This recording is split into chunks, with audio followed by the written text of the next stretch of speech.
দেখো বন্ধুরা, এখানে রসুন, আদা, কাঁচা লঙ্কা আর পেঁয়াজ কেটে নিয়েছি। আলুগুলো টুকরো টুকরো কেটে নিয়েছি, সেরকম সাইজে কুমড়ো কেটে নিয়েছি, বরবটিগুলো কেটে নিয়েছি। এই সবজি দিয়ে আজকে একটা জিনিস বানাবো। কী বানাবো চলো। আর এখানে নিয়েছি ডালিয়া আর ডাল। এই ডালিয়ার ডাল দিয়ে এই সবজিগুলো দিয়ে খিচুড়ি রান্না হবে। আমি রান্নাটা করছি, তোমরা দেখতে থাকো। তোমরা কীভাবে বানাও আমাকে কমেন্ট করে জানাবে। তোমরা কি এইভাবে বানাও না অন্যরকমভাবে? তাহলে আমাকে কমেন্টে জানিও, আমি সেভাবে বানিয়ে একবার খেয়ে দেখব।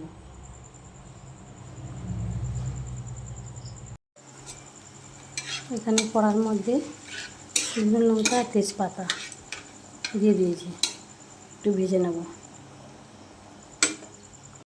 আদা, রসুন, পেঁয়াজ, কাঁচা লঙ্কা ভালো করে ভেজে নেব। কালো জিরে ফোড়ন, 5 ফোড়ন দিয়ে দিলাম।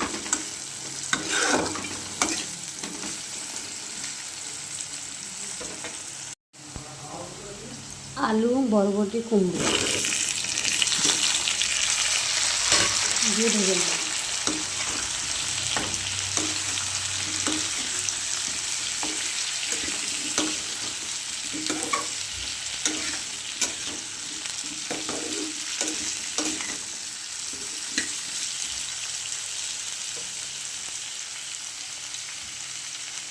আর এখানে ডালিয়া আর ডালটা বসিয়ে দিয়েছি।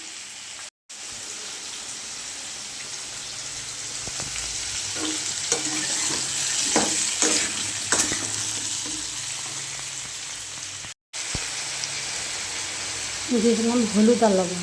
যেহেতু কাঁচা লঙ্কা অনেকগুলো দিয়েছি, তাই লঙ্কা গুঁড়ো দেবো না। গরম করেছি খুব, তাকে ভালো করে ভেজে নেব।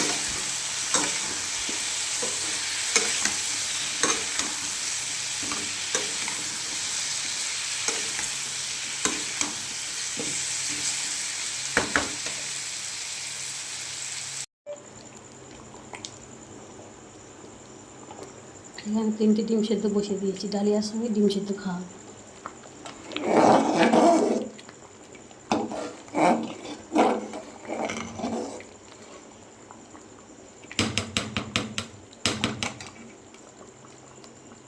ধনে, জিরে, কালো জিরে, মেথি, অল্প একটু মেথি দিয়েছিলাম, সাদা জিরে সব ভেজে আর গুঁড়ো করেছি। এই গুঁড়ো মশলাটা দেবো ডালিয়াতে।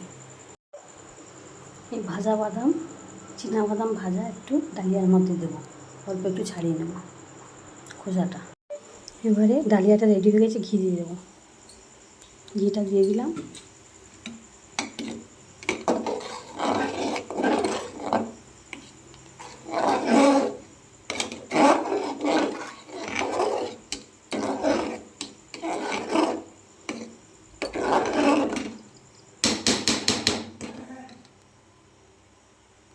এবার আমি যে মশলাটা গুঁড়ো করে রেখেছিলাম দিয়ে দেবো।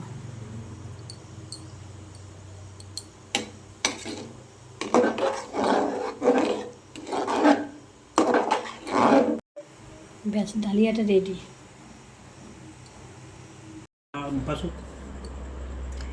আমি এই ডালিয়া বেড়ে ফেললাম। তাহলে তোমরা কে কেমনভাবে ডালিয়াটা বানাও আমাকে কমেন্ট করে জানাবে। কেমন হয়েছে বন্ধুরা জানিও।